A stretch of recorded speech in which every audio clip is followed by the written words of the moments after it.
সরকারি সহায়তা থেকে বঞ্চিত কুমারঘাটের চিটাগাং বস্তি এলাকার পান চাষিরা।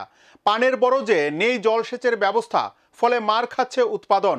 চাষিরা চাইছেন তাদের চাষবাসের সুবিধার্থে সহায়তার হাত বাড়িয়ে দিক বর্তমান সরকার। পান উৎপাদনে মার খাচ্ছে কুমারঘাটের চিটাগাং বস্তি এলাকার পান চাষিরা। পানির বরজে ধুঁকছে সেচের জলের অভাবে। ফসল উৎপাদনে সমস্যায় পড়ছেন চাষিরা। উৎপাদন কম হওয়াতে বাজারে আকাশ ছোঁয়া হচ্ছে পানের দাম। ত্রিপুরা অর্থকরী ফসলের মধ্যে পান অন্যতম। রাজ্যের বিভিন্ন জায়গায় উৎপাদন হয়ে থাকে এই পান, তবে ঊনকোটি জেলা কুমারঘাটের চিটাগাং বস্তি এলাকায় পান চাষের জন্য প্রসিদ্ধ। ত্রিপুরা রাজধানী শহর থেকে গ্রামাঞ্চলে বিভিন্ন বাজারে রপ্তানি হয় কুমারঘাটের এই পান। এই এলাকার অধিকাংশ মানুষের জীবন জীবিকায় নির্ভর পান চাষের উপর। অথচ সেই পান চাষিরা চাষের ক্ষেত্রে সরকারি সুযোগ সুবিধা থেকে বঞ্চিত বলে তাদের অভিযোগ।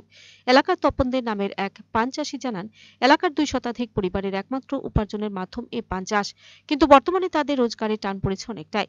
পানের বরজে উপযুক্ত ফলনের জন্য প্রয়োজন সঠিক জলসেচের, কিন্তু জমির কাজে সেচের জলের ব্যবস্থা না থাকায় এই শুষ্ক মৌসুমে জমিতে ব্যাহত হচ্ছে জলসেচ, স্বাভাবিকভাবে ব্যাঘাত ঘটছে উৎপাদনে।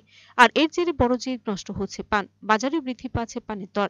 তিনি আরো অভিযোগ করেন, বাজারে পান বিক্রির ক্ষেত্রে তাদের জন্য নেই কোনো শেডঘর, ফলে রোদ বৃষ্টি মাথায় নিয়ে উৎপাদিত ফসল বাজারজাত করতে হচ্ছে তাদেরকে। তিনি দাবি জানান, পানি সঠিক উৎপাদনের জন্য উপযুক্ত জলসেচের ব্যবস্থা করুক সরকার। উৎপাদন বাড়লে বাজারেও কমবে পানের দর, উপকৃত হবেন পান চাষি থেকে সাধারণ মানুষও। এলাকার আরো এক পান চাষিও তুলে ধরলেন তাদের হতাশার কথা। তিনি জানান, চলতি শুষ্ক মৌসুমে পানের বরজে জল দিতে না পারায় বড় দান দেয়া যাচ্ছে না ক্রেতাদেরকে, গাছে আসছে না নতুন পানও।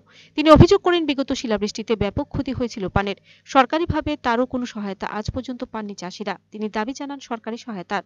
এদিকে সেচের অভাবে পানের উৎপাদনের টান পড়ায় রাজ্যের বাজারেও কমেছে যোগান, স্বাভাবিকভাবে বেশি দরে বাজারে বিক্রি হচ্ছে পান।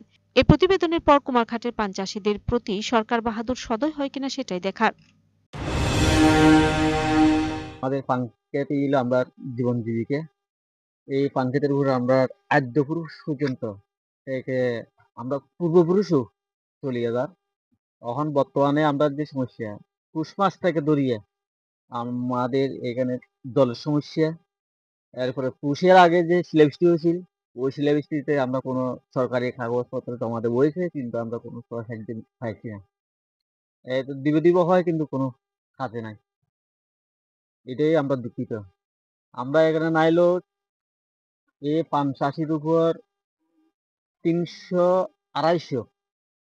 250 উপরে হইব পরিবার আমরা এই জীবন এখানের ভিতরে, কুমারঘাট এরিয়ার ভিতরে, অনুভূতি ডিস্ট্রিক্টের কুমারঘাট এরিয়ার ভিতরে আমরা এটা জীবন জীবিকা নির্ভর করি, কিন্তু আমরা কোনো সাহায্য আমরা পাই না। বর্তমানে যদি আমরা সরকারের সাহায্য করে, তাহলে আমরা এই পরিবারটা সুন্দর শৃঙ্খলাবদ্ধ বাঁচতে পারবো। এখানে সমস্যা হলো এই দিনে যে ফান নাই, বড় ফান নাই, এই জলের কারণে, জলের সমস্যার লাগে আমরা এই সবসময় বড় ফান দিতে পারি না কাস্টমারে।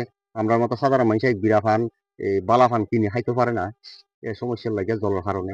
এটা তো আমরা এই অনেক দেরি বলতে যেমন এই ফাল্গুন মাস দিন এলে আমরা জল মিলাইতে পারি না, সরা নলা এই জল থাকে না, জল দিতে পারি না।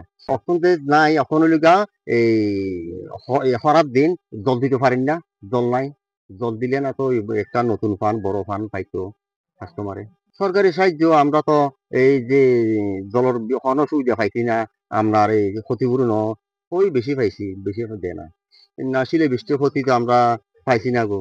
আমরা সরকারের হাতে একটা এই অভিযোগ রাখছি, আমরা কিছু সাহায্য করেন, আমরা যেমন বড় ফান জল ফানে দিয়ে বড় ফান নিতে পারি মতন, বাজারে কাস্টমারে দিতে পারি মতন।